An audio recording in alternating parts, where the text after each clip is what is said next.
Hi everyone, welcome to the GoldFish Report. I'm your host Louisa. Today is Friday, July 13th, 2018. This is our weekly Country Roads with Winston Shrout, and we have our friend Winston joining us. How are you today, Winston? Well, I'm doing pretty good.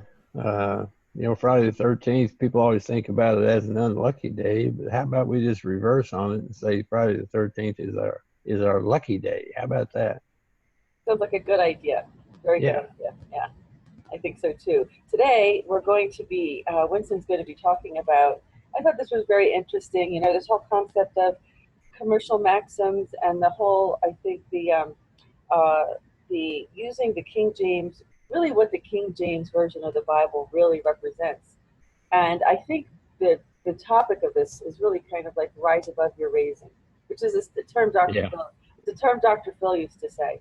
It's so Winston's going to be discussing really kind of rising to a level of moral ethics that you can carry on commerce in higher at a higher level and at a higher I guess a higher level or dimension or capacity. So I'll let Winston go on and start with that. Well, before we get started, I think I have a little funny here that my people might be amused with. So let's start out with this little funny thing here.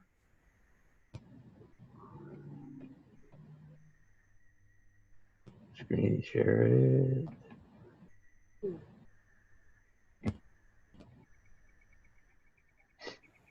Okay. It says for your information, many will recall that on July the 8th, 1947, witnesses claimed that an unidentified object with 5 aliens aboard crashed into a sheep and cattle ranch just outside Roswell, New Mexico. This is a well-known incident that many say has long been covered up by the U.S. Air Force, the federal force, and the federal government. However, you may not know that in the month of March 1948, exactly 9 months after that historic day, Al Gore, Hillary Clinton, Hillary Rodham, John Kerry, William Clinton, Howard Dean, Nancy Pelosi, Dianne Feinstein, Charles Schumer, and Barbara Box were born. Oh, that is funny. Is that a fact, Winston? I don't know. That was pretty funny. See what happens when the aliens bring. Yeah, I may clear up a lot of things. That's pretty Yeah, this funny. is make clear. Oh, it's just a funny story. I don't It know if is it's funny. true or not, but it's just a funny thing there. That's funny, Winston. Yeah, you gotta start out things with a little chuckle sometimes, to get your blood going. Oh yeah, definitely. We like to do Yeah. that on country roads, don't we? Yeah. You gotta have a little bit of fun with life and stuff. If you're too serious all the time, your face will get all wrinkled up. You won't even be able to smile. So we like to have a little chuckle, maybe, get a little smile started the very first thing. Anyway, today, um, what I wanted to do is review some of the commercial maxims that apply to the way we should be doing commerce, and then show their relationship and how they can be found in our King James Version. Now, the thing that concerns me, for instance, many people have gone to this, colleges, universities, have been involved in all kinds of programs, have been involved in business, commerce, and so forth. The way the world does it. Now, we had talked in some of our previous interviews about the possibility of, at some point, being able to do commerce with people from other planets, places out in the stars. I think that I had indicated that they don't do commerce like we do. And so, the question arises, the question that I was posing at those times, but was what will it take for us as humans on planet Earth to do commerce with people from other places, will they lower themselves to our level to do commerce, or will we have to rise to meet them? Now, this, I think, pretty much the answer to that question is that we'll have to rise to their level. So the question, that we have to ask ourselves, are we capable of doing that? In other words, I put it on mute when I hear you come in. It's okay. In other words, when I think of, the question, what will it take? Are we prepared individually and collectively to involve ourselves in those kinds of transactions? And I would have to guess probably we're not. Now, in an effort, as solutions in commerce, in an effort to educate others in these lines and so forth, we've tried to stress, certain things and so forth. And so, a lot of the things that we bring up in solutions in commerce and so forth is absolutely mind-boggling to people. Some say, wow, we didn't know that. Or some people say, hey, you're crazier than a loon.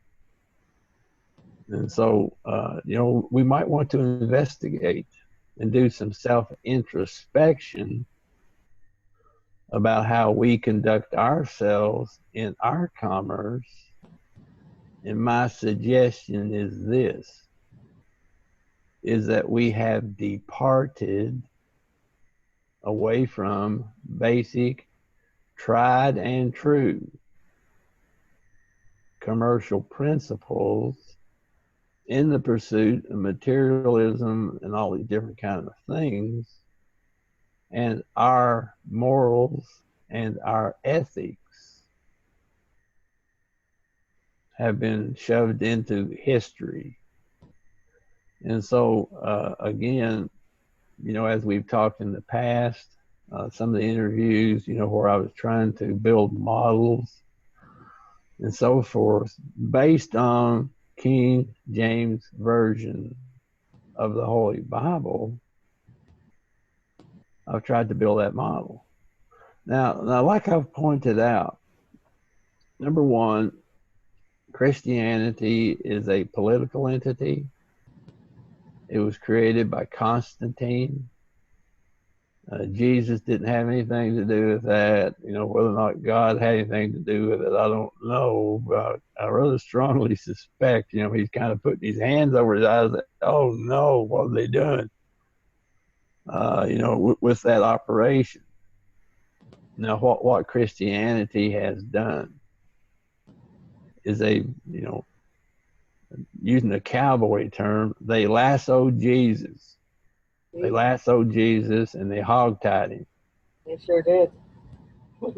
And said, this is our guy. This is the whole thing we're basing it on. But they didn't necessarily do that because they took the bits and pieces that they wanted, from Jesus and said, this is Christianity. Okay, well, there's nothing, wrong with adopting. If you're involved in a political entity, whether it be a church, a political party, or whatever else you may be involved in, there's nothing wrong with taking true and correct principles and adapting them into your organization. There's nothing wrong with that in particular, with the exception that if you take some of those pure truths, which were given by individuals, like Jesus or Buddha or whoever, and then you corrupt those or you leave them out of your structure, then you really can't claim Jesus, then, can you? That's not fair to him. And so, going with that thought process, about what was it, 12 or 13 centuries after Christianity was created. There were some who wanted to propose certain elements, via the mechanism of Christianity. Now, for the longest time, again, we kind of were joking about Friday the 13th, and in the history on Friday the 13th being an unlucky day was based upon Jacques de Molay, who was the Grand Master, the leader, whatever you want to call him, of Knights Templars. And so the French and the Vatican at that time attacked Knights Templars for several reasons, and most of them made up. But in any event, what was it about Knights Templars that was so offensive to Vatican and to the French king? What was it that they were doing that they felt like needed to be stopped? And the thing they were doing that was so offensive to the king and to the Vatican was they were making a whole lot of money. They were becoming very, very wealthy. And so, the king certainly was in debt to them. And the Vatican was very envious of their power because of the wealth that they were accumulating. So, for those reasons, and probably a whole lot more that could be named, on Friday the 13th, or the 1307, Jacques de Molay was arrested, and then they tried to confiscate the wealth of the Templars, but they had a little bit of forewarning about that, and most of their wealth was put on to ships. They escaped France. Some of them, at least, went to Scotland under the protection of Robert de Bruce, like we had talked about, which gave rise to the Scottish Rite of Freemasonry.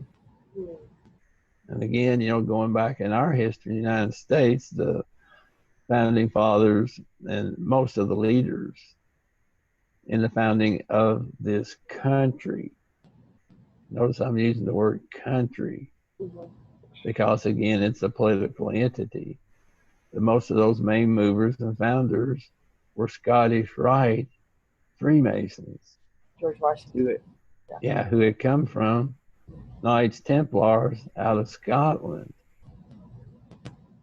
And then I had also mentioned that it appears, from some of the things I've discovered or been privy to, it appears that some of those knights made it all the way into the interior of the United States, as far as the Uinta Mountains in northern Utah. We have the evidences there.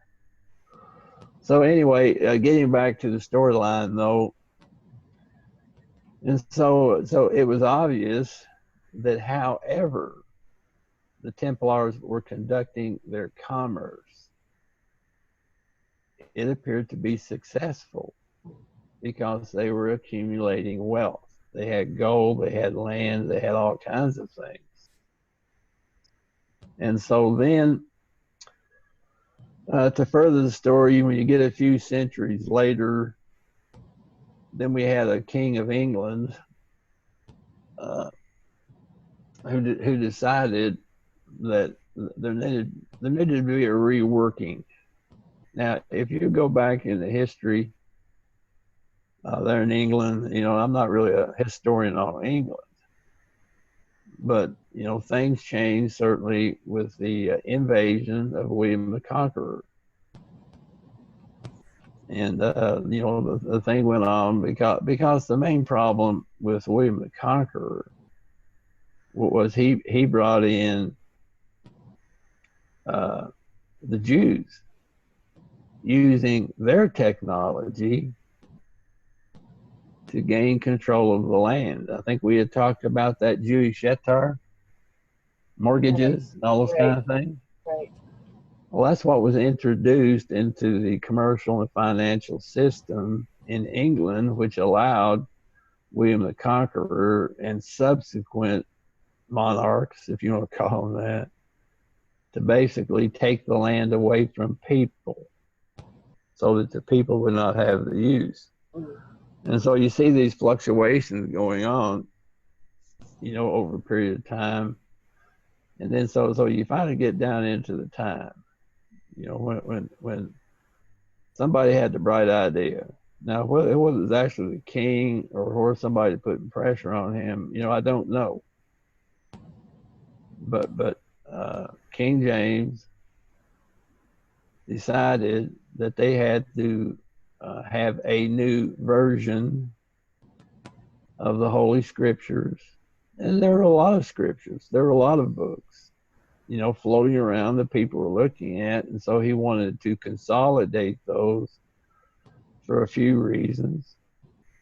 I mean, you know, perhaps even the number one reason that he wanted to produce such a book was for the consolidation of the language in the realm. Because like I say, during Shakespeare's time, you know, the people from different areas in England couldn't even understand each other. You know, their language is so diverse and everything. So certainly with the Shakespearean plays and also with King James Version of the Holy Bible, they got more into a uniform use of the English language. So that's one advantage right off the top. But the other thing I think that was trying to be done there, again, under the influence and pressure, what was to, how shall I say, you know, propose a commercial model that would be more workable in the kingdom. Because when they devised to create the King James Version, the man they called upon to basically run that operation, which was to pick out which books, you know, they would include and how those books would be translated into the language. The man that was put in charge of that was a man named Robert Flood. Yes, we talked about him. Yeah, what kind of credentials did Robert Flood have that he would be put into that position? I don't know, with the exception that at that time, Robert Flood was the Grand Master of the Priory of Zion, which was an underground secret society which had been put in place to protect the holy bloodline that had come from Jesus and Mary Magdalene. And the priory was heavily aligned with Knights Templars. Now, right in the middle of all that, we have Shakespeare, or the one that we have called Sir Francis Bacon. And again, as we pointed out, Sir Francis Bacon was actually an incarnation of the ascended master known as Saint Germain.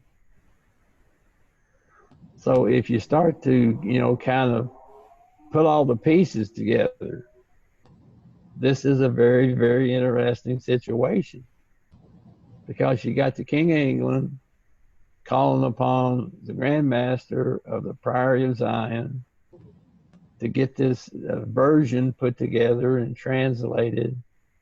And then you have one of the main contributors to it,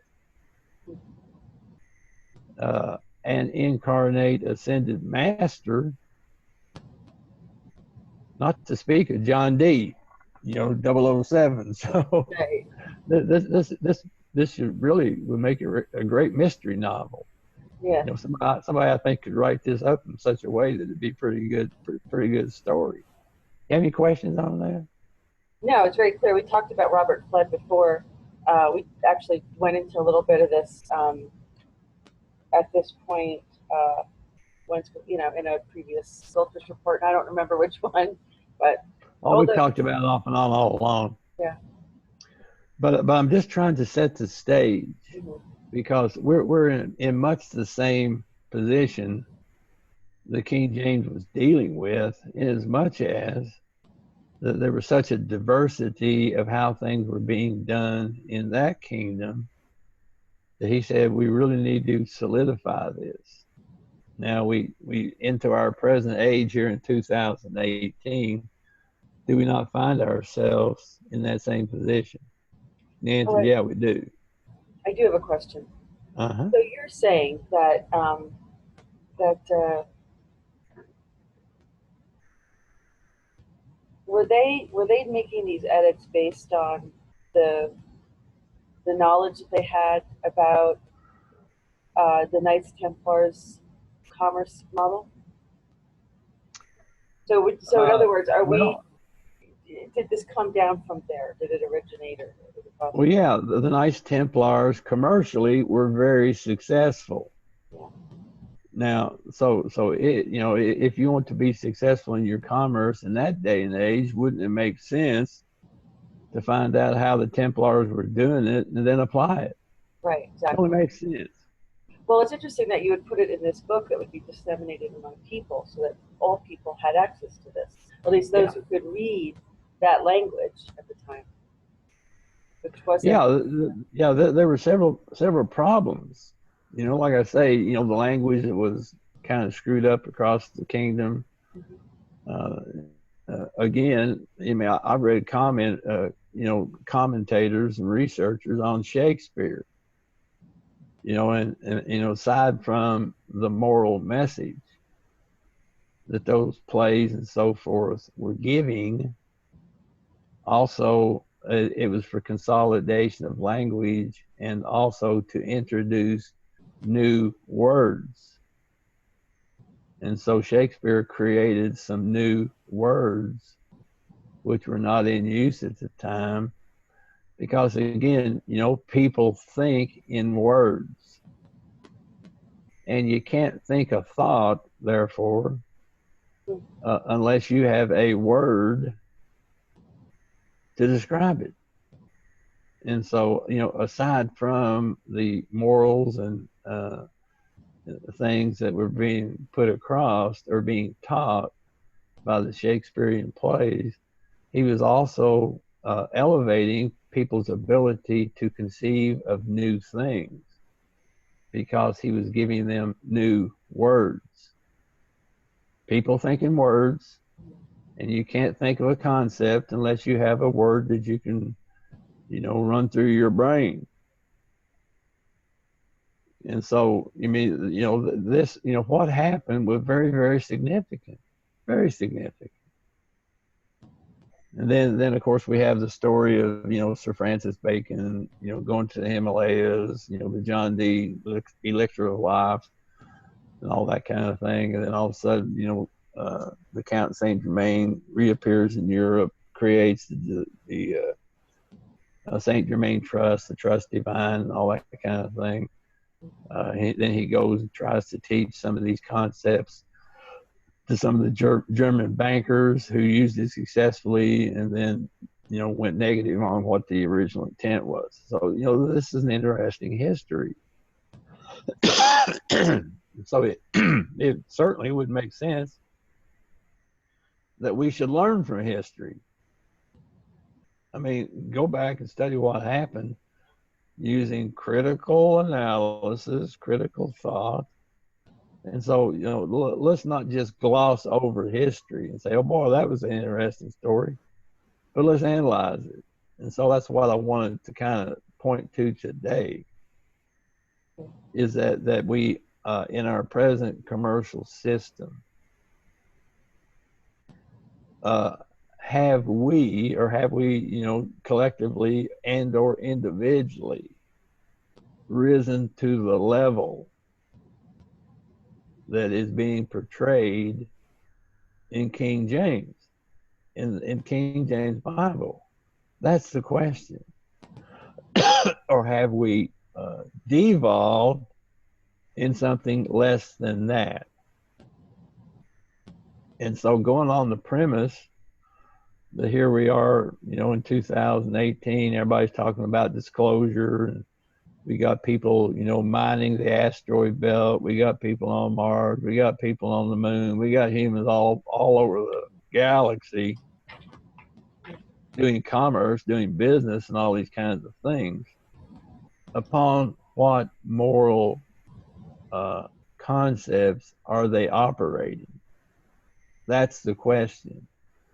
And so when we, I'm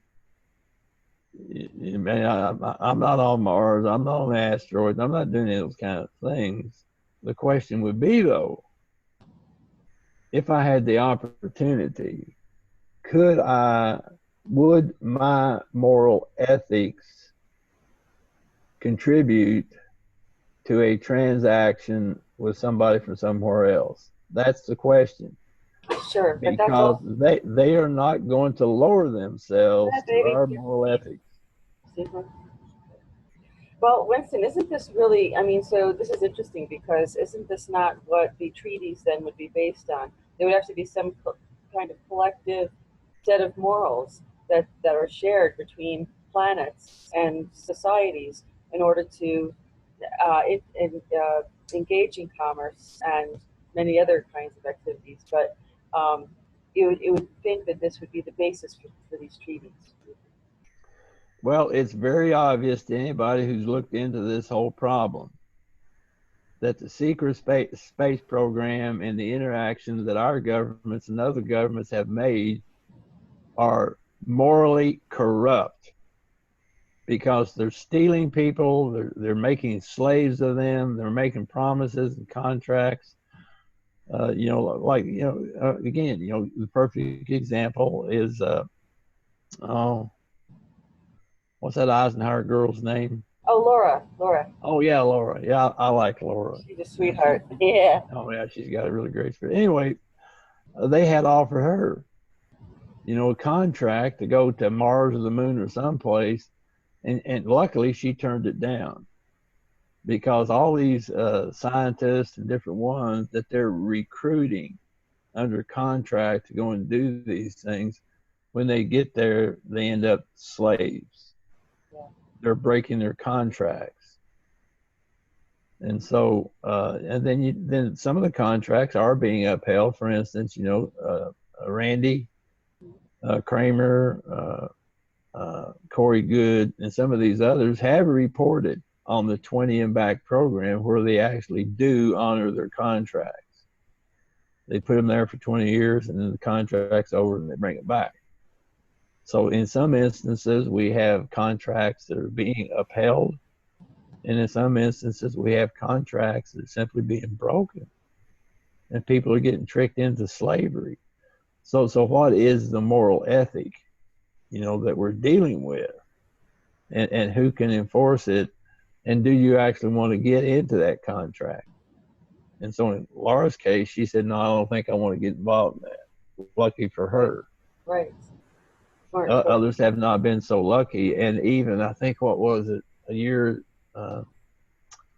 maybe a year and a half ago, they had actually abducted something like 300 scientists against their will, and then taken them to either Mars or the moon, and forced them to produce technology.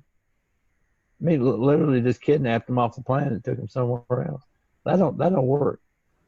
That's not right. And so again, looking at the future, and see, this is one of the reasons why the government does not want disclosure. Disclosure is not about, are there ETs and ships flying around, for crying out loud? Anybody can see that. The real question is, will the government disclose how they have conducted themselves in regards to the relationship of humans on the planet, which are in high demand in the universe? I mean, is the government going to, come out and say, okay, we made a treaty with these, we made a treaty with those for so many humans. Are they going to disclose that? That's why these people are trying to force the government to disclose that they have been abducting and putting people into slavery all across the galaxy. I mean, they really don't want the general population to know that now, do they? They don't. So they disclosure. control that narrative, don't they? They go out and talk about this, except for that part. Yeah, disclosure is political, in as much as those who have been running these programs and stuff don't want you and I to know that they just kidnapped, our cousin or our friends or somebody we went to school with. They don't want us to know that. They don't want us to know that. Sorry, Winston. Right? They don't want us to know that they're engaging in commerce across the galaxy with humans. That humans are a part of commerce, and like it or not, that's what they're doing. And all I have to say is God help us. This is really that's what I'm saying. We don't know about it. We can't stop it if we don't know about it. Well, kidnapping is one thing, but inducing people to contract, like in the case of Laura. Yeah. Inducing them to contract, and then when they get there, they find out that their contract is not being upheld. How do you enforce that contract? If you're sitting in a lab someplace on Mars, how do you enforce your contract? Exactly. Like, for instance, Cobra came out with talking about, or it wasn't Cobra who came out with it, but he did post it on his site. There was a Russian scientist who was putting together this off-planet civilization, and it was called Asgardia, but it had the Eye of Horus on it and everything. And I'm just like, folks, you have no way, if you think it's bad here, do something to fix it here before you go someplace else, because you have no idea what's going to happen when you get on some ship and you go someplace and you're never coming back. Are you out of your mind? Who are you trusting here? Somebody that you don't even know? I mean, with all due respect to Cobra, but it's just like, we don't really know who he is and really much about him. So why would you give up your life and then go and then just get onto this, this civilization, this ship, and you have no idea if there's going to be any way for you to have recourse, change your mind, come back. You put into slavery, or if you walk into a lunchbox in the sky, you have no recourse. That's it. That's the problem. Now, so that's kind of the downside, of space commerce. I want to go on to the upside and encourage people, because we can successfully do commerce. But so my point in this discussion is, are you capable of doing that? Are your morals at such a level that you can match the morals and the ethics of those who you would anticipate doing commerce with? That's the question. Because, these folks from other places are not involved in the materialistic capitalism that we have involved ourselves in. They're not involved in. I mean, if an ET shows up, and says, "Hey, I want to do business," you say, "What kind of credentials you got?" They're not going to show you an MBA from Yale or Harvard, are they? And so what we have to do, I mean, again, are we going to have that opportunity on an individual basis? Maybe we will. Maybe we will. And when it comes to it, if you have that opportunity, how will you conduct yourself? Will you conduct yourself in the typical dog-eat-dog commerce that goes on all around us? It ain't going to work. They won't do business with you at that level.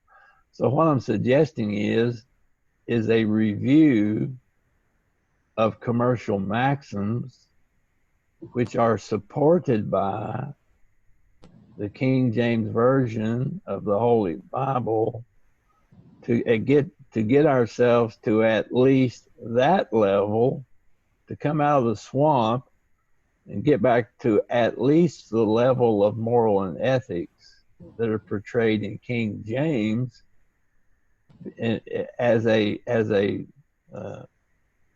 starting point at least, so that we can create the morals and ethics, so we can carry on business with people who simply don't do it the crappy way we do it here. Don't that make sense? Well, it does, Winston, and it's interesting that you go into courtrooms and they have a copy of the King James Bible right on that table there, where you have to swear an oath. That's because they're Masons. But let's not get into that. Let's start to look at some of the commercial maxims, Sure. and I want to go over a few of these and make a few points. Yeah, if we have a little bit of interruption on our recording, folks, just forgive us, because we're doing this remotely in a way that we don't usually do it. So there might be some internet irregularities. So please forgive that. If you We'll do the best we can. Yeah. At the very least, we'll project a good spirit. So if we can't project all the right words and everything, at least people would know that our hearts are trying to project something good for people. Oh, definitely.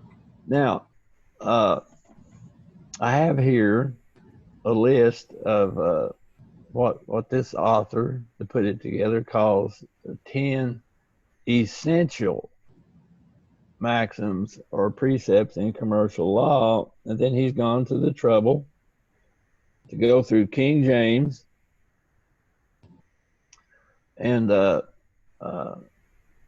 show you the reference that you can go look it up. So let's go over a few of these. Number one says the workman is worthy of his hire. Okay. So in other words, as somebody has wanted someone to perform some kind of labor, which is needed, and they found somebody who can do that kind of work, and so they hired them to do that work on the basis that they had something of value that they could exchange with them. I'll send you this. You can post it. Okay, great. That would be great. I was trying to write. Yeah. And so the workman, I was a workman. I was a carpenter. Right. And so I was hired from time to time to go and perform, something that was needed, for some contractor, some employer. And, luckily or unluckily, whichever one, anyway, luckily I was working through the union. Mm-hmm. And so I was using the union to enforce our contracts because they had a lot of authority. I remember one job I was working on, actually I was working on the up at the Tonopah test range, and we were building housing, for the Air Force personnel that would come in, and operate that base. And, and the contractor who had contracted that work with the government was having money problems. They're having cash flow problems. And so we were working on a Friday because we were, according to our contract, we got paid every Friday at a certain time. And the union steward came through and simply said, hey, those checks don't show up. He said by 3 o'clock, he said, take your tools off and stop working. Whoa. We did. See? Yeah. And then the contractor, he was scrambling around to get some kind of, a payment going on. And eventually, it worked itself out. But that contractor, who let the contract, we were simply using, okay, you're not paying us for not working. Mm-hmm. That was our position. And so, we forced him, not to delay payment. So, the workman is worthy of his hire. And if you go hire somebody to do a job, to do some kind of work for you, and you've made some kind of an agreement as to how that workman shall be paid, then to be morally ethical, you better do it. You better do it, because if you don't, then serious things can happen. So again, this one here, it says the first of these. Is that big enough where you can read that? Yeah, it's perfect. I can make it bigger. It's good. Yeah, that's good. Yeah, it says the first of these is expressed in Exodus and Leviticus and Matthew, Luke, 2 Timothy. See, he goes right through the scriptures, King James, and pulls these things out. So he said it's against equity for free man not to have the free disposal of their own property. This is a corollary that goes along with this maxim. In other words, I'm free to contract. I mean, the Constitution guaranteed that.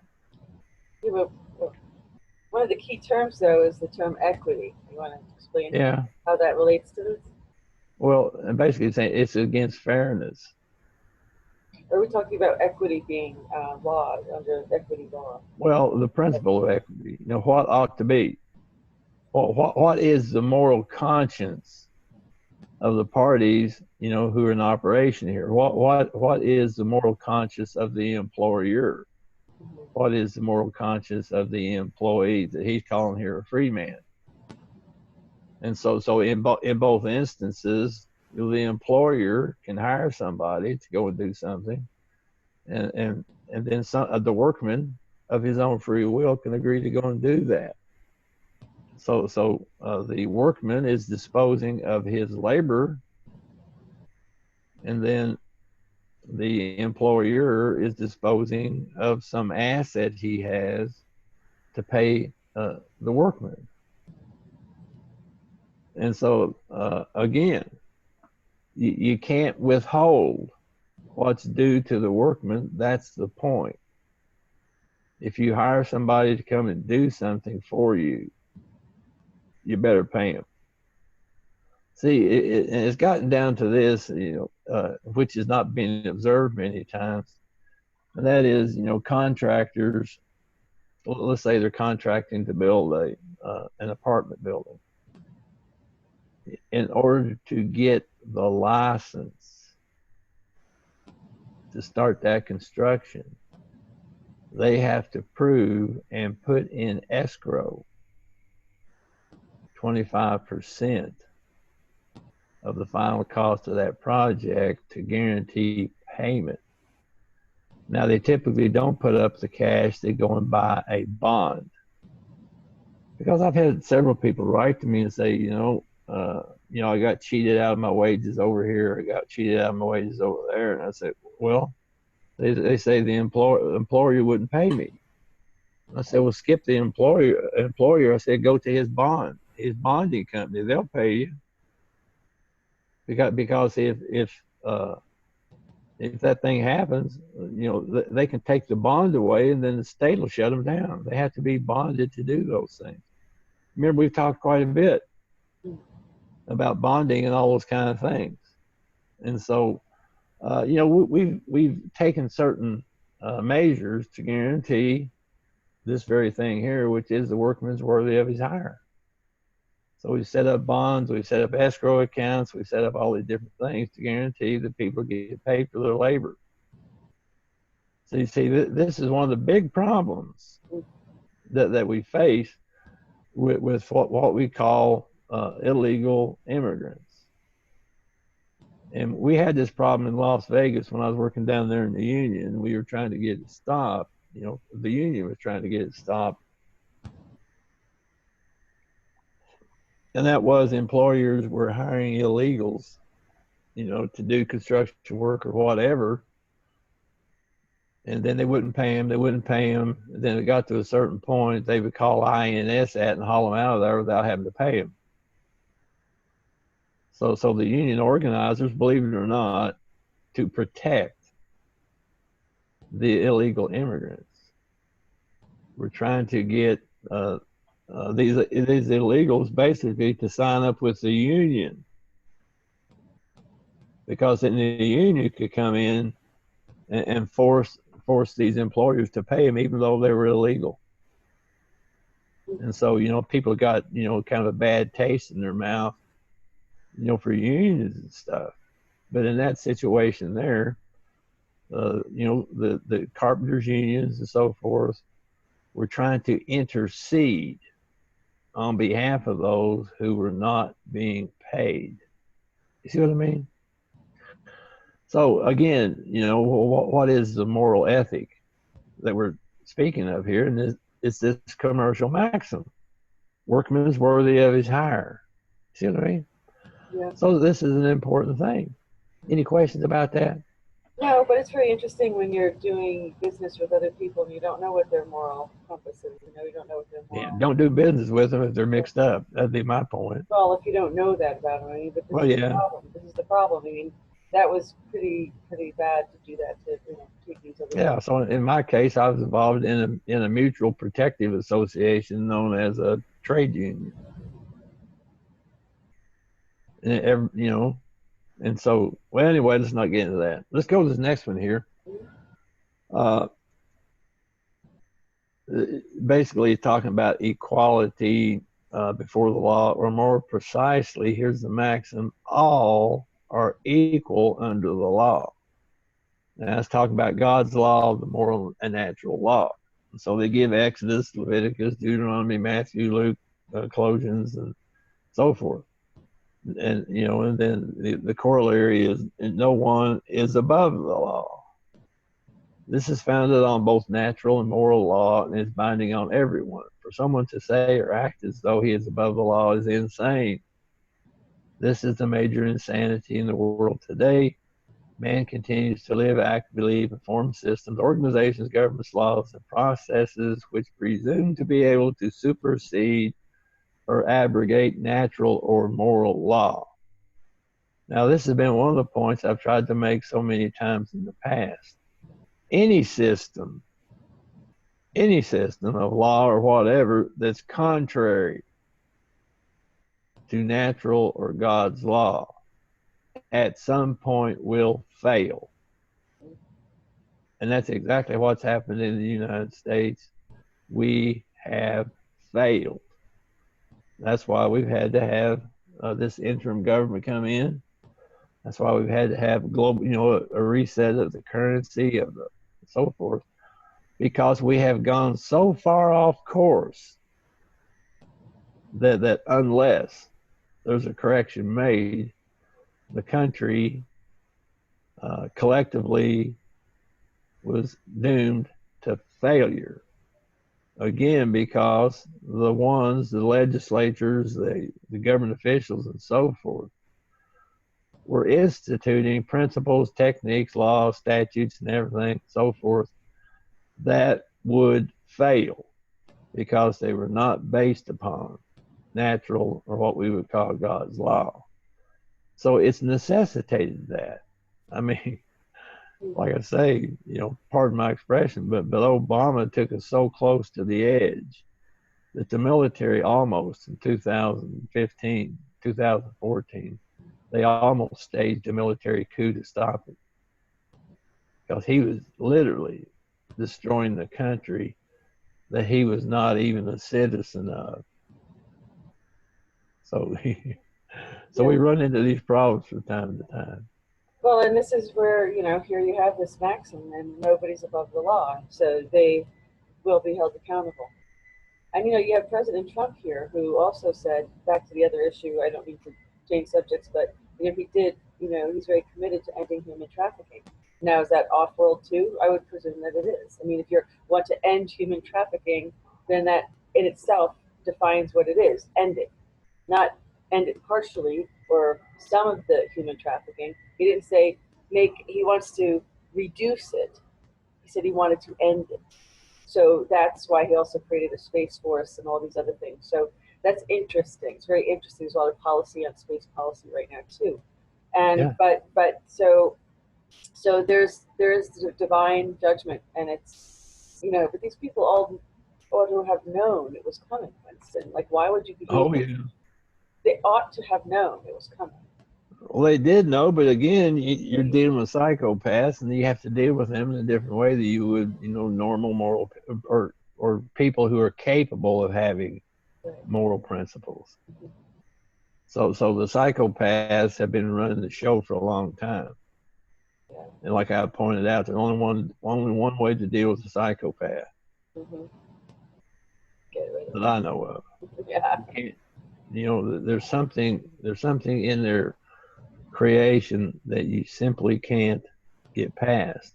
For instance, the reptilians, we had talked about in the past, total narcissistic, psychopathic, creation. What created that? I don't know. But they weren't created in the same way that souls were created. They weren't. And so those in the universe that have moral concepts are simply, what are they doing with the reptilians? They're killing them. They're getting rid of them physically. Because, it's well known, when you're dealing with that kind of psychopathic thing, you can't take them to Sunday school and teach them to be better. You can't. There's only one thing, and that is get rid of them. Now, in this country right here, a lot of people are going to be shocked, perhaps, about the measures that will be taken to get rid of these psychopaths that have been running the government and the finances for a very long time. What are you going to do with them? Either you're going to have to physically destroy them, or you're going to have to put them inside a cage someplace to where they can't have any influence. And I think people, a lot of people are going to say, oh dear, can't we do something for this one over here? Can't we do something for that? No, you can't. You can't deal with psychopaths, period. Get it out of your brain. Anyway, let's go on with some of this, not to get too, do all this mean talk and everything. Let's look at some of the others here. All right. In commerce, truth is sovereign. Now, everybody needs to take a look, first off, look at that word truth, and then look at that word sovereign. Everybody says, truth, all these philosophers sit around and talk about truth and all these kind of things. I like the definition that Joseph Smith gave to it. His definition of truth was the knowledge of things as they were, as they are, and as they are to become. That was the definition that Joseph Smith gave to this philosophical word truth here, you see.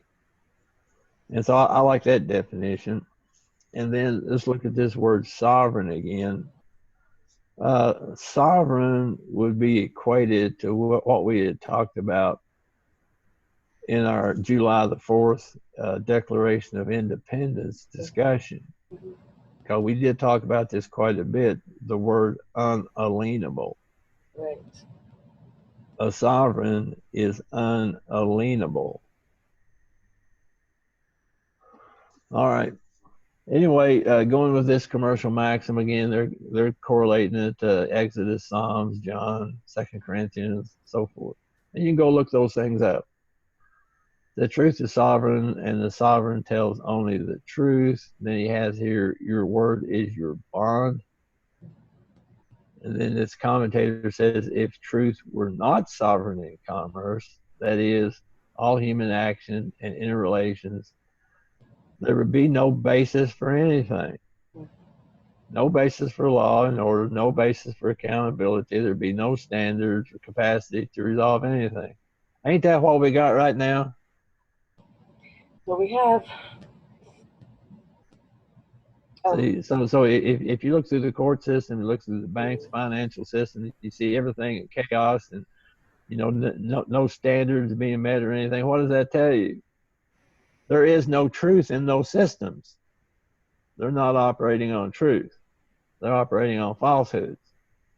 Yeah, the problem with that was that nobody was able to really do anything about that, or very little. Well, we have done a few things about it. Well, you have, but I'm saying until you came along, excuse me, with your technology, you know, people, like for instance, who wanted to be a whistleblower, they get killed. You know, they'd be silenced. So there was no room for Sometimes that truth. would happen, yeah. Yeah, so there was no room for truth, and then of course they would be retaliated against, like I was, for going to the media and talking about problems that I saw within the court system. The court retaliated against me and continued to. So, Yeah. But again, you know, telling the truth. if you had not been true to yourself, could you have lived with yourself? No, not at Uh, all. Not me. No way. uh, No, no, no. your moral conscience would have eaten you up. Absolutely, absolutely. Does not let me get away with anything. Not even the thought. So it's good. It And was you a know what? And I Shakespeare. don't ever have to worry about looking behind my back or over my shoulder. You know, you Yeah, walk. well, I think maybe Shakespeare's statement says, you know, above all other things, to thine own self be true. Yeah, oh, yeah. Because, you know, if you lie to yourself, you go into neurosis and you can't live with yourself. You simply can't, unless you're a psychopath. Well, that's where you have that. That's the definition there. Yeah, I Yeah. mean, Now, one of the problems with the general population that having not been taught moral ethics, then you know their conscience don't eat away at them because you know as far as they know they're not violating any moral ethic because they have none. right. That's the problem. That's why I said that comment before was, you know, whose ethics, whose morals, rather. You know, Yeah. and you don't. Do I really want to know who you're doing business with and know that they're going to hold up their end of the deal? Yeah. And I think that discussion we had with that one article by Ayn Rand, Mm-hmm. I think Yes. people need to go back and review that. Yeah, that was very good. Right Uh, along this line. Yep.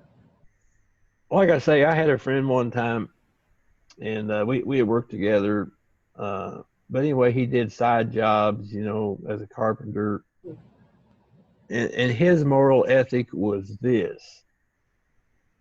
Like saying that, you know, like for instance, he would contract with somebody to go, you know, build a porch or a deck for him or something like that.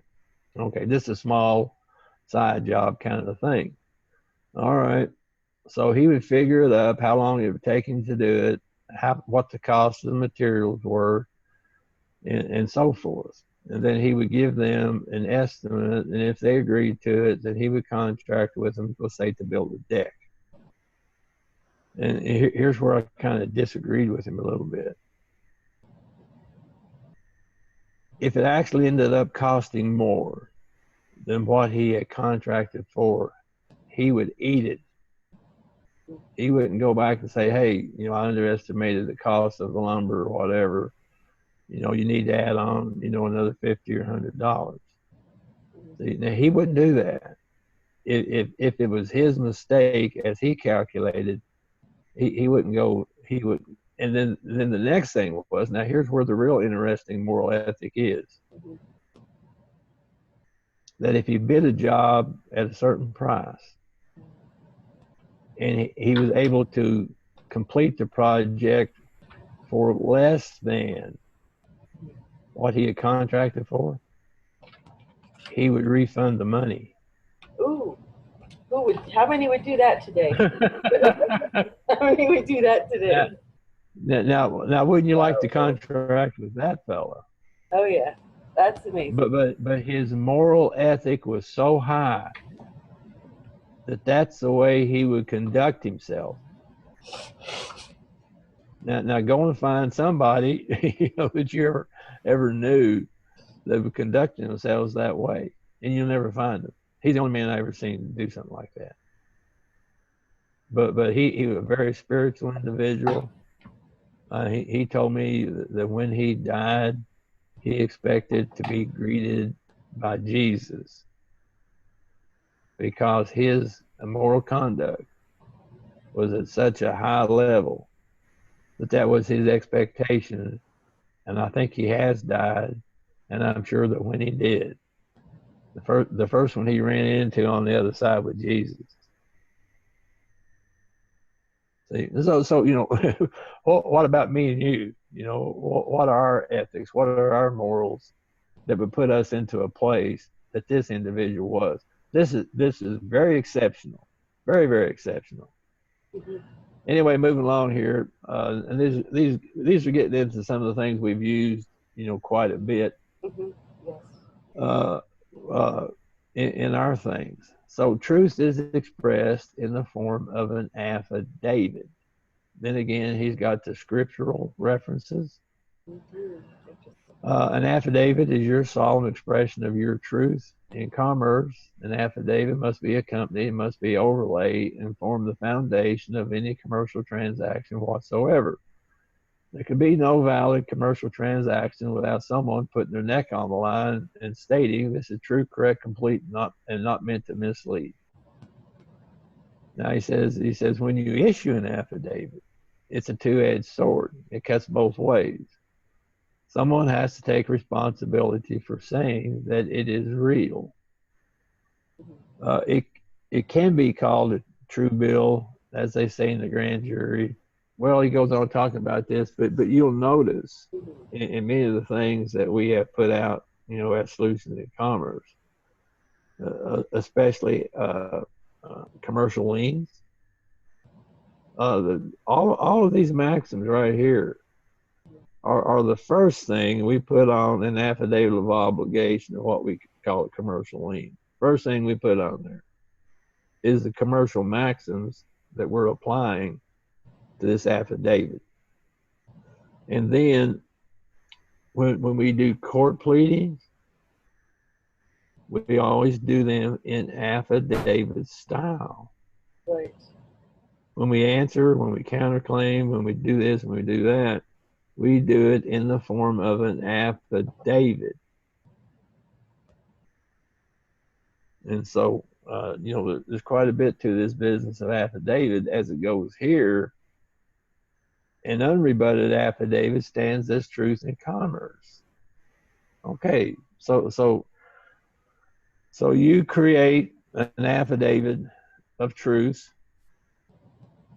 and you know, again, there's, you know, one of the things, you know, I've tried to teach as Solutions in Commerce is how to put together an affidavit. And that is, it kind of goes back to the old, you're not old to remember that there used to be a program on television called Dragnet. And the police detective, his name was Joe Friday. And so Joe Friday would be interviewing witnesses and stuff, you know, and of course they'd go yammering on about this and yammering on about that. And finally Joe would tell them, just the truth, ma'am, just the truth. Or he'd say, just the facts, ma'am, just the facts. Mm-hmm. And so there is, you know, a way to write an affidavit that contains only just the facts, only just the truth. And so as I've taught people about writing affidavits, you know, I tell them, hey, tell the story, but tell the story as it happened, not as you perceived it. I said, especially don't be editorializing or making judgment. If you're going to create an affidavit, just tell the facts. And I said, you, as far as possible, do not use adverbs or adjectives. A plain statement of fact. It don't take a whole lot of flowery language, and it certainly don't need to have a bunch of adjectives and adverbs in there. I said, so stop using those things. So anyway, there is a certain amount of skill. There's a skill level that could be, you know, gotten to in writing affidavits. Now, the key to it here is that an unrebutted affidavit stands as truth in commerce. Now, look at that word unrebutted. It don't mean that somebody disagrees with it or somebody says that's a bunch of phooey. You know, that don't work. In order to rebut an affidavit, it has to be by someone who has first-hand knowledge and who can produce witness to the contrary. Now, when you create an affidavit and you give a fact as you have seen it or as you know it, could you be mistaken? Yes, you could. That doesn't imply any kind of ill intent on your part. And so you may say, in your affidavit, you say, well, this man over here was run over by a car that was blue.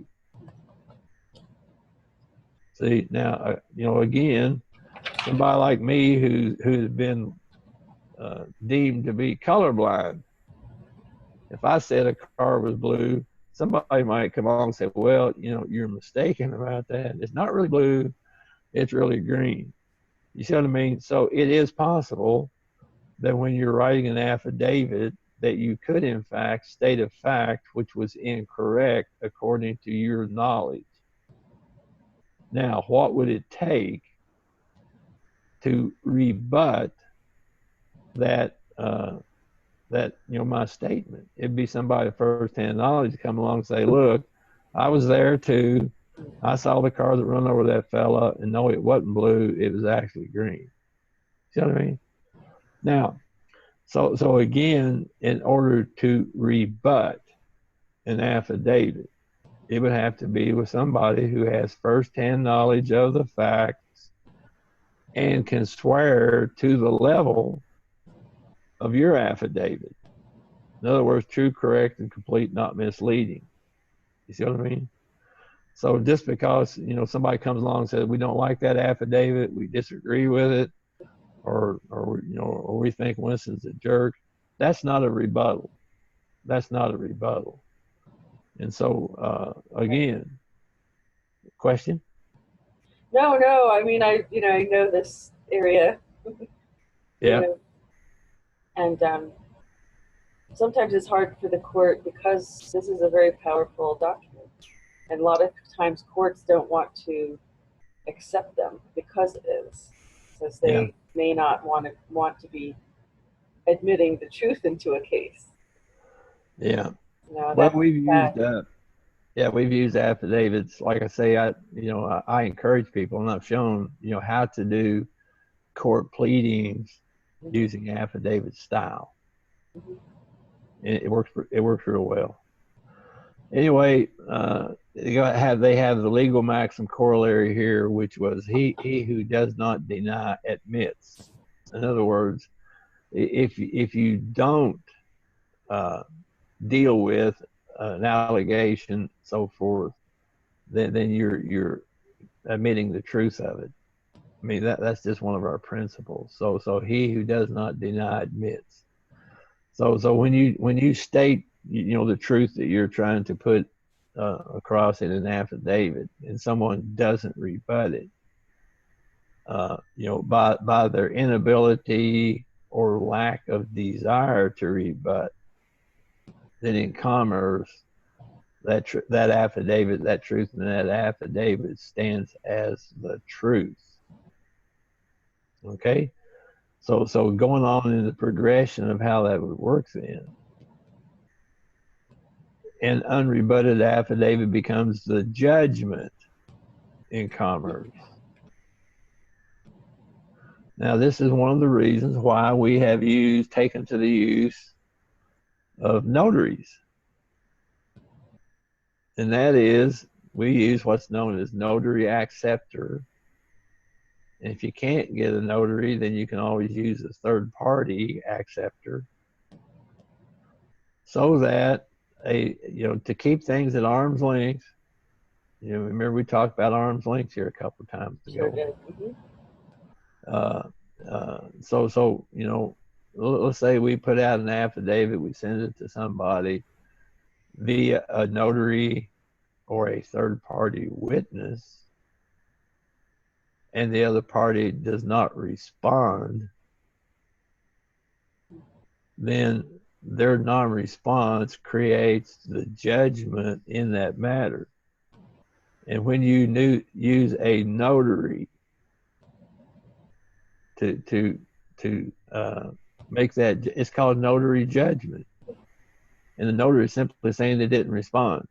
Okay, if they didn't respond, then what is that? Then that truth stands. It stands as such. Like I say, you know, as a graphic demonstration of this, some fellows, actually they were in prison, and they were doing some administrative processes, and they were using the notary acceptor to complete their process. And the notary had issued, you know, certificates of non-response on this process. And then these guys, a couple of them, took their process into U.S.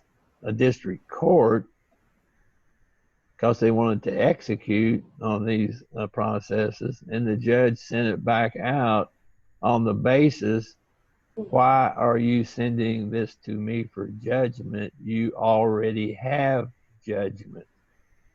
Right. So that's And who was? Yeah, the notary was the judge. So they had notary judgments, which created, you know, an estoppel.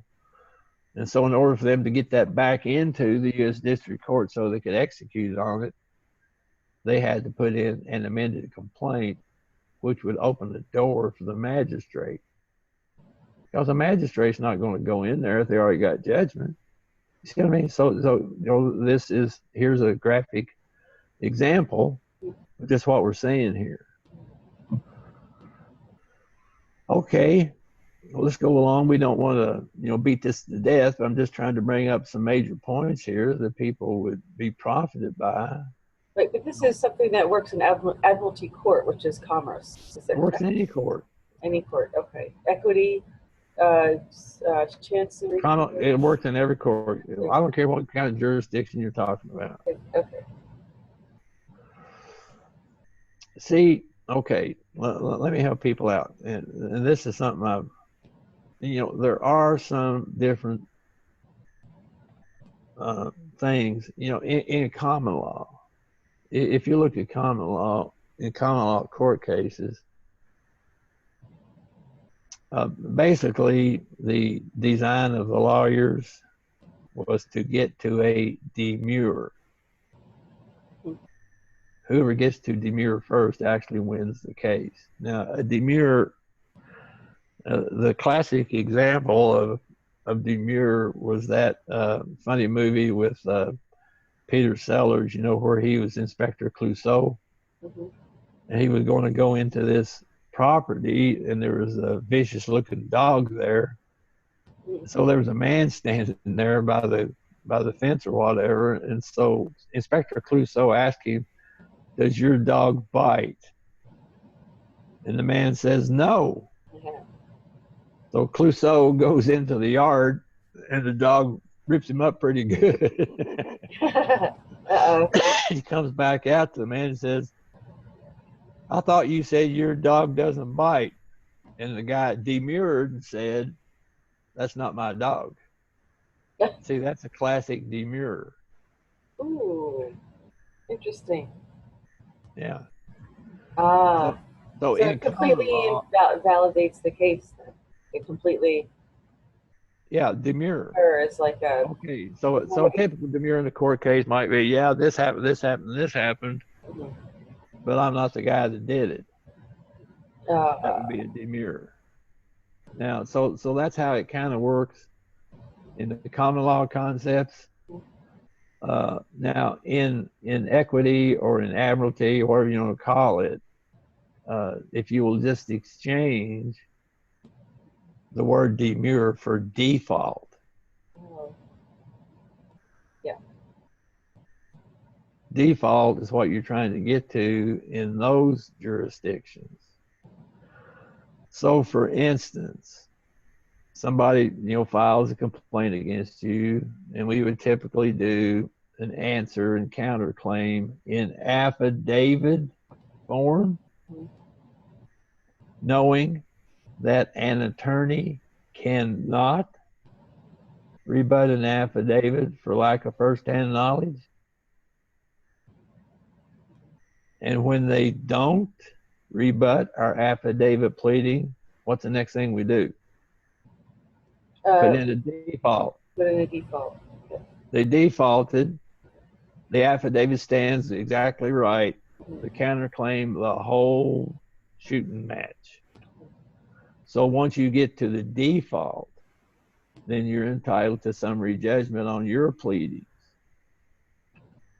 Now the courts, they really hesitate, for what people call pro se litigants and stuff. But the way I've described to people is so they would understand the visualization. And I said, look, if you look at this like a foot race, so you're out here on the track, you and the attorney are at the starting line.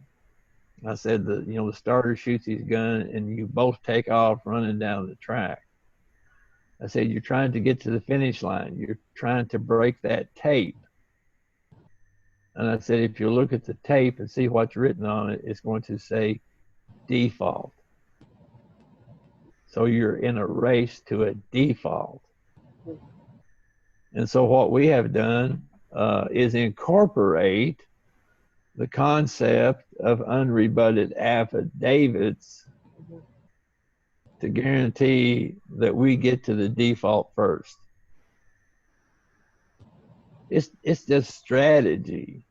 Rather than never mind, go ahead. Yeah, it's just a strategy to get you to break the tape on the race, and the tape written right across it, default. So if you break the tape called default, then you're entitled to the judgment. That kind of makes sense. So that's how common law and some of these other things differ. And so on the one situation, we're talking about demurrer. In the other situation, we're using the same concept, but it's known as default. That kind of makes sense? Yeah, it makes sense. All right. You did very, very well. And I wanted to, go ahead. Okay. Well, now let's take a look at another one of these here. Now, these are good. I hope people are kind of getting the gist, for what we're saying here. But let's look at this next one here. It says the primary users of commercial law and those who best understand and codified it in Western civilization are the Jews. This is Mosaic law they have had for more than 3,500 years past, which is based upon Babylonian commerce.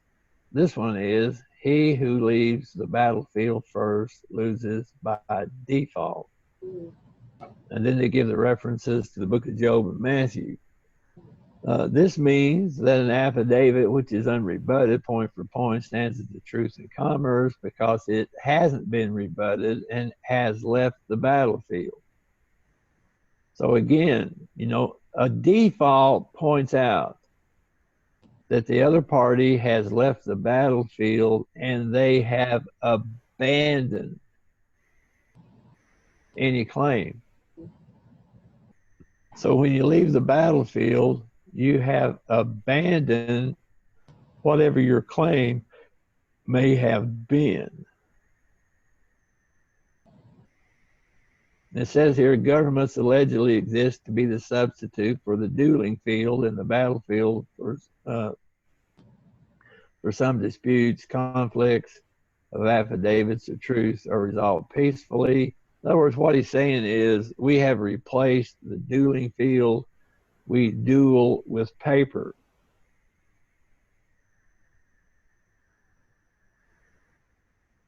And as I had mentioned, there's no statute of limitations in commerce.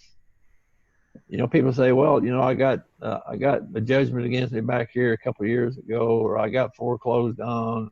Oh dear, what do I do now? And we say, well, don't leave the field of battle, keep up the battle. Again, apparently the other party had got these individuals into a default. Matter of fact, the fellow called me up and said, hey, we got this foreclosure going on over here. And the judge, basically did this, they did that. And I said, well, I said, go back into that court with a petition for void judgment. And he did. And the guy did terribly. He did poorly. He didn't do anything that this fellow was telling him who was trying to help him. So he got kicked right back out of court again. So he called me back up and said, hey, we just got kicked out of court on this void judgment. He said, how do I get back in? I said, well, put in a motion to reconsider for newfound evidence. You know, and so he put, you know, he had put a lot of affidavits into the recorder's office and said, go get them affidavits, make them exhibits, put them back in on a motion to reconsider for newfound evidence. It didn't work. The guy went back in and you know, and made the same mistake. People got to stand up for themselves. You know, and when we tell people, you know, here's what you need to do, you know, and they're too timid to do it, then, you know, then what do you do? But the point here is that if you abandon your position, your claim, then your claim is up for salvage. Your claim is up for salvage. I mean, these are admiralty concepts and principles. So we don't leave the field of battle. Like I said, you know, talking to Roger Elvig, he's working on a case that's over 20 years old. I got another friend, he was in prison, I don't know, God, it's been 10 or 12 years ago. He's still working on it. He's trying to get the money out of it. And so he's keeping active. He's not abandoning his claim. He's not leaving the field of battle. And at this point, because he had been incarcerated, he's trying to trace down where the money went. And so he's been actively pursuing that and still is. And he has pretty good hope of, you know, getting that money due to his incarceration. So again, you know, if you want to simply wash your hands and walk away, that's up to you. But if you want to pursue a particular point, you know, the admonition is don't leave the field of battle, keep it active. And that's why we have, you know, taught the use of UCC financing statements, of commercial liens, and all these kind of things to keep it active. Because if you abandon it, it's gone. It's gone and you can't get it back probably. But if you have a UCC financing statement, even on national form, that's good for 5 years. That's good for 5 years. So if you got a court case, just go put the court case onto a UCC financing statement as your collateral. And so that's at least active for another 5 years, which you can renew. And then down the road someplace, you may be able to, you know, figure out how to get the thing resolved. But if you just abandon it, it's gone. See? So again, he who leaves the battlefield first loses by default. Right. Yeah. Okay, so this is an important concept for people to think about. Very good. Yeah, like you know, one friend I've got's had this one court case going for 7 years now. Has not abandoned. Now let's look at this next. Let me get a sip of water here. My voice kind of going.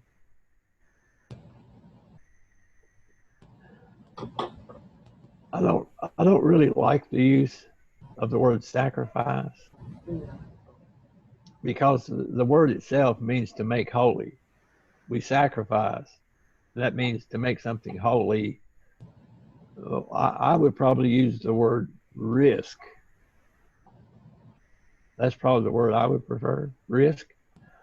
Let's read it the way that they have it here. It says, sacrifice is a measure of credibility. And in parentheses, no willingness to sacrifice equals no liability, responsibility, authority, or measure of conviction. Now, I would like to change that word because I don't prefer that word. I would use the word risk, R-I-S-K. So let me reread it using that word. Risk is the measure of credibility. No willing to risk equals no liability, responsibility, authority, or measure of conviction. In other words, you have to risk something, and the level of your risk determines the outcome to you. And I've given this example before. So let's say, for instance, there's a major, let's say, construction project going on. Somebody is looking for investors. Let's say they need $1 million to create this, let's say, apartment building. All right. So they have one investor that comes in with 500,000. Another investor might come in with 300,000. Another investor come in with 200, and finally one guy comes in with 100,000 to make up the total 1 million. All right, so the first guy risked what? 500,000. The last guy risked what? 100,000. Okay, so who has the greater risk, and who should receive the greatest reward? Sure. See, and so if your level of risk would determine the possibility of reward. That's what it would amount to. Now, when we start to talk about some of the real tragedies that have happened in our commerce and so forth over the years, for instance, on the mortgage. What does the bank risk in a mortgage? Nothing. Nothing at all. Yeah. So why is it the bank gets a huge reward for that? You see how upside down the whole concept is. Right. The bank is not risking anything, but they're getting the highest reward. That's backwards. So again, if you go back to this maxim and start to look at it from that point of view, risk is the measure of credibility. No willingness to risk equals no liability, responsibility, or so forth.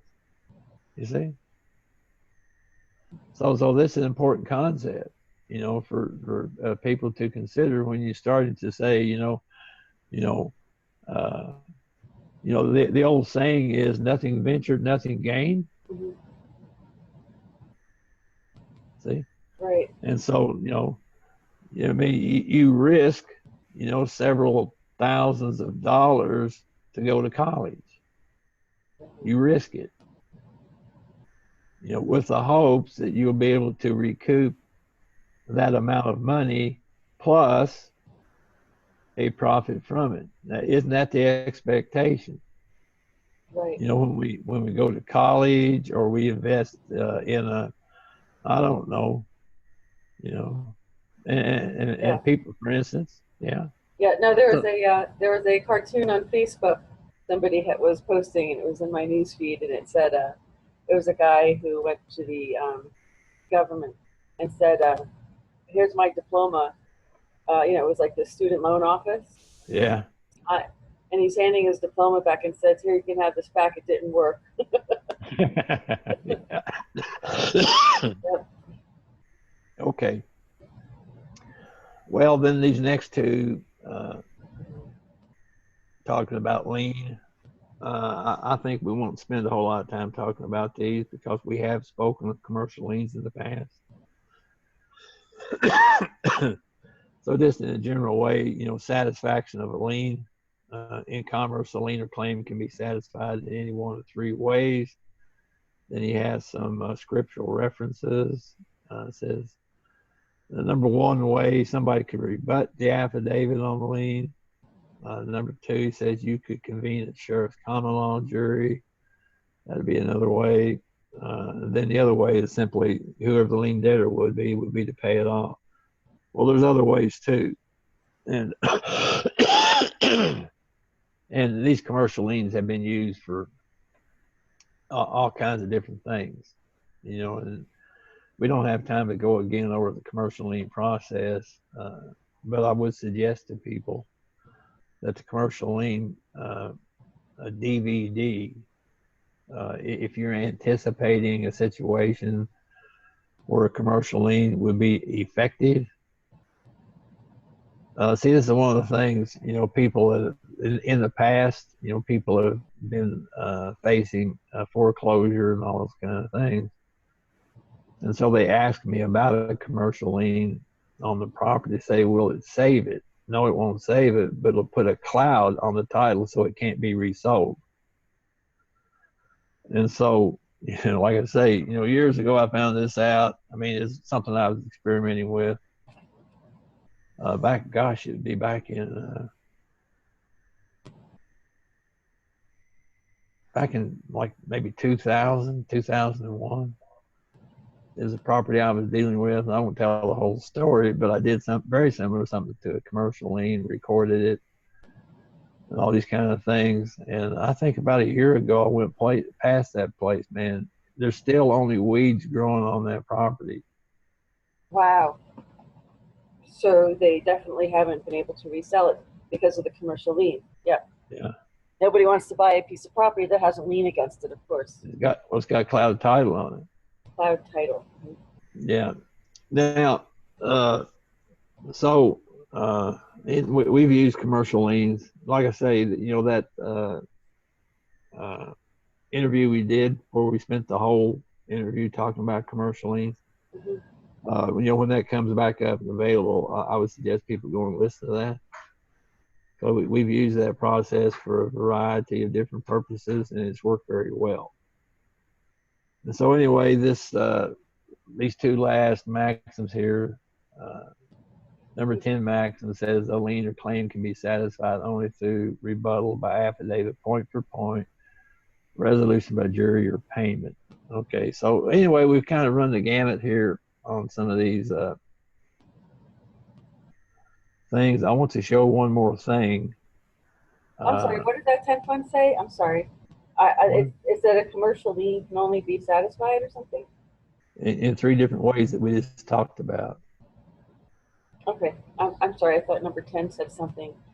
The number is a little funny on that. Sorry. Okay. Well, okay, I'll send both of these articles to you, but this particular one, this analysis here, they go through those same things,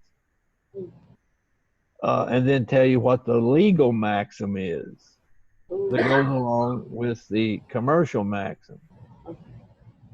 Yeah. And so that a lot of that was included in that other one. Mm-hmm. But I'll send both of these to you so that people can easily study these concepts and apply them. Now,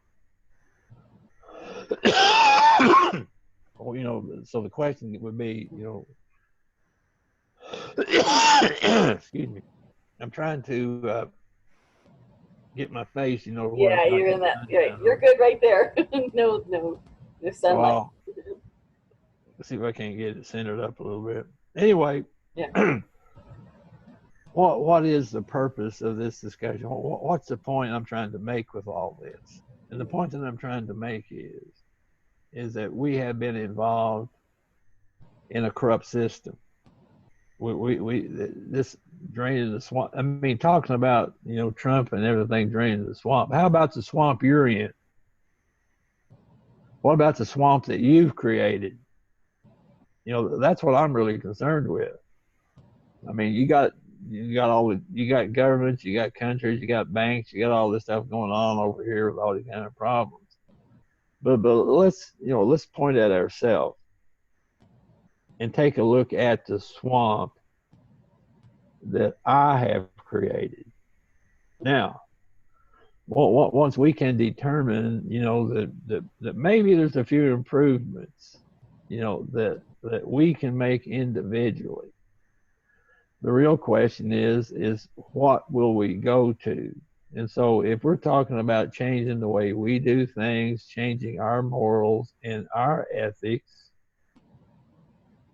what my suggestion is that move up to the level of morals and ethics as they're contained in King James Version.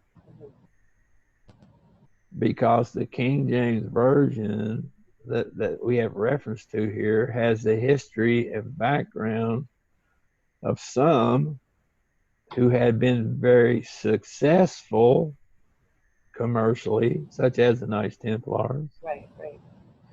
And so don't it make sense that if you're down here in the swamp you created and you're trying to correct some of that, don't it make just good common sense to move up to a different platform that might show you a better result?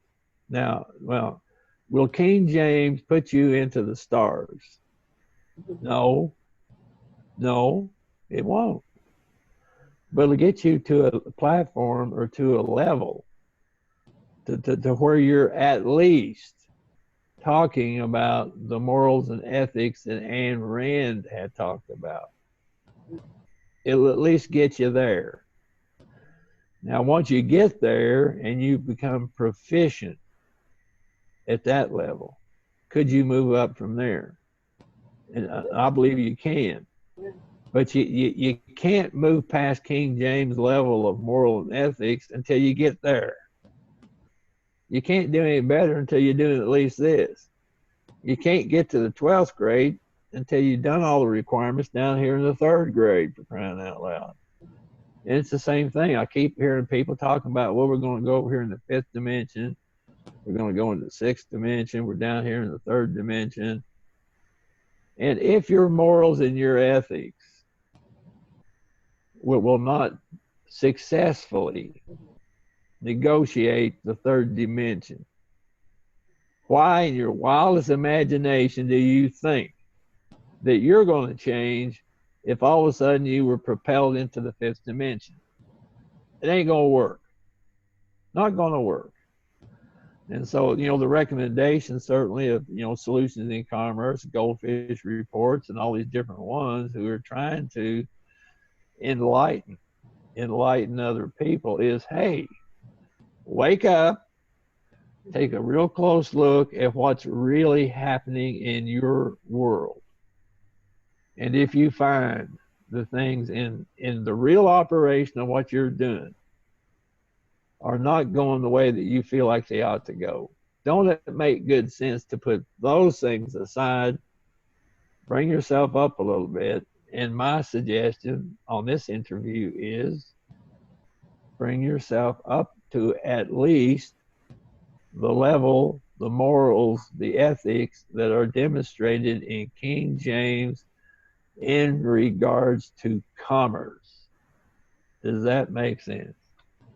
That makes perfect sense, and it, you know, it provides a real guide for people, you know, because some people may be a little lost. But the thing is, rise, as Dr. Phil says, and I don't want to get into comments about Dr. Phil, but some of the points he made were good. Rise above your reason, and that's really what we're talking about. And it's for those who really haven't been brought up to that level, this is your education. And for people who didn't know, this is your education.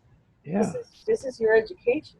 This is huge. You're not going to learn this in school. Your parents didn't know this, most likely. Mine didn't. They didn't teach me. And you sometimes come across it really at the most inopportune times when you desperately need to understand what on earth has happened. You fall into some kind of rabbit hole, and you don't understand it. Yeah. And you don't want to be in a situation where you find that you don't understand what's going on, because what your beliefs and what you've been taught just don't seem in any way to they don't line up. You know, it's like this was your common knowledge on this side, and then you realize that's not how things are working. Let's say when you get into a courtroom, completely different story. Yeah, see, the problem is, how can you combat a situation that has little to no morals if you're not moral? You can't. And so, you know, like I say, you know, we say we stand on our morals. Right. I had a guy, he got released, he got arrested for something, and they were talking about bail to let him out. And he told the judge, well, my word's my bond. And the judge accepted that. The prosecutor was saying, no, we need, you know, cash bond, we need $1 million or whatever. The guy told the judge, he said, well, my word's my bond. He said, I'll be here when I say I'll be here. The judge released him on that basis. Now, So you know, again, you know, is your morals so debased that your morals are based on money? And the prosecutor was at that debased level. He said, no, no, no, we have to have money to guarantee appearance. Mm. And the judge said no. He said he'd be here. Because you remember I told that kind of funny story about my friend I put that habeas corpus in on, you know. Anyway, again, the message is, you know, today, is it that we are now presently faced with an opportunity for change for the better. Would that better that we're seeking for, would your moral ethics allow you to participate in this operation at that moral level? That's the question. That's what we have to do, is to do self-introspection, investigation, to see that, you know, does my own personal moral ethics allow me to operate at this level here? And if not, what do I need to do to get to the point that I can operate at that moral level? And a review of these commercial maxims may, in fact, assist you so that you can start to operate at least the King James moral level concept. Folks, this ain't got anything to do with churches, religions, or any of that. This has to do with you, and it has to do with me as people. Right. That's So, what I'm saying. right. So for So people who again, think that everybody else is corrupt around them and the system around them is corrupt and it's the only way to succeed and get ahead, I would rethink that and realize you're not comparing yourself to other people. Your own morality has, as Winston is saying, has to be, it's a personal thing. It's your own responsibility for yourself. And yeah, in the end, you're not going to be judged in comparison to what everybody else was doing. You're going to be judged and compare just simply upon your own actions. yeah. Right? So we need not beat it to death, but I think that was the main point I was trying to bring today, is that probably most of us need to upgrade, supersize our morals and ethics a little bit.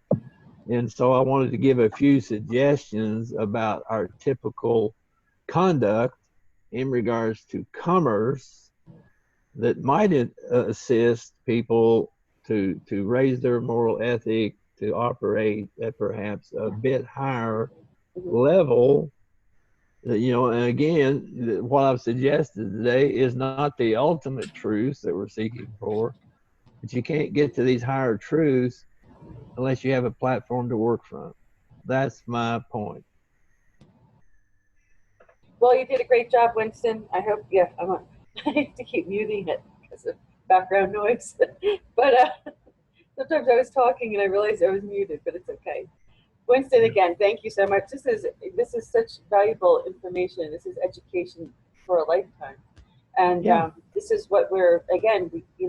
Sadly, we only start to realize that we have an incomplete education when we find ourselves confronting something. We have absolutely no idea what it is and how to understand it and how to get through it, and then that's when they call Winston. yeah. And Well, then, we'll kind of end this, but I wanted to make one observation before we leave, and that is on the first of the program we had talked about the Roswell crash and what happened 9 months later.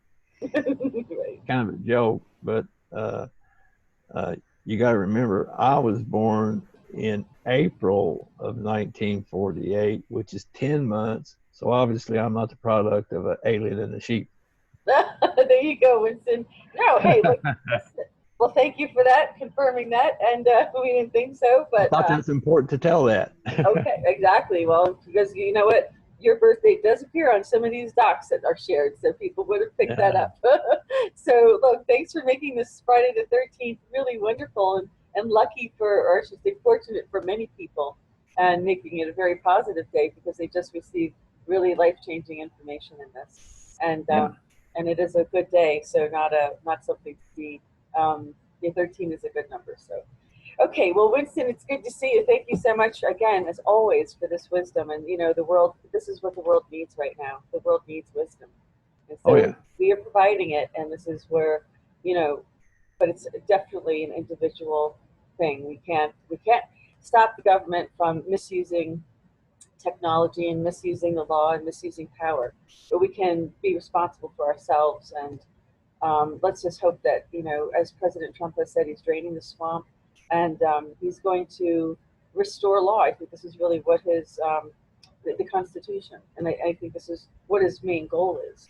And I think once that we eradicate, let's just say, the cancer, the lawlessness in our government, hopefully we can all learn to navigate through our lives a little bit better in commerce. You're saying, Winston, and in other ways as well, because it really we have to end these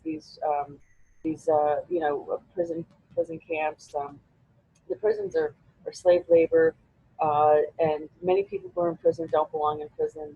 Um, and there's a lot of this justice on this planet, folks. And I'm telling you, turning your cheek and looking the other way, it's going to be you next. So that's why everybody has to take a self-responsibility and realize that we're all in this together. So again, Winston, thank you so much. Hope you have a great weekend.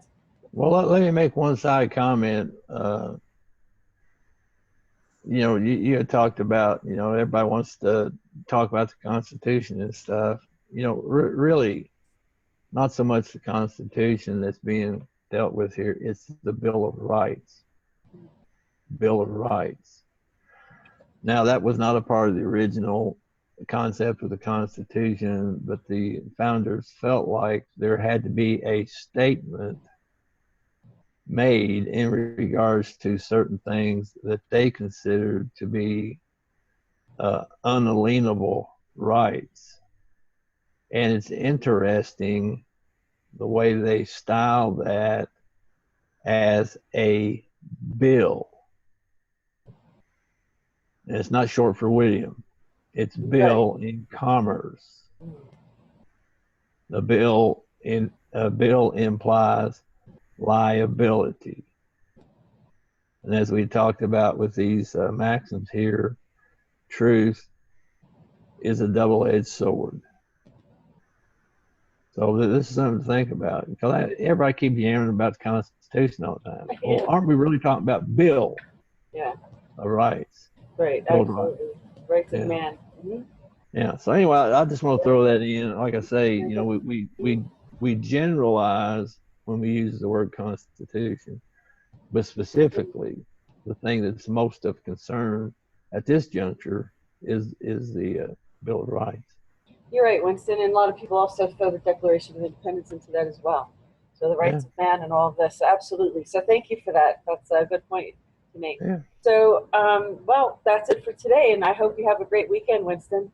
Oh yeah. And we'll be back next week for another episode of Country Roads. We'll also be back on Monday for another POTUS report. And folks, you have to check out these POTUS reports too, because they are really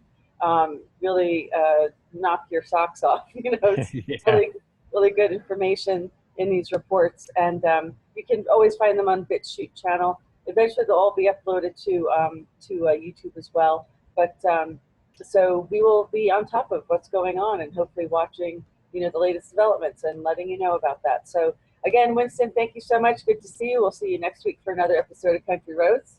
Okie dokie. And this concludes this edition of the GoldFish Report.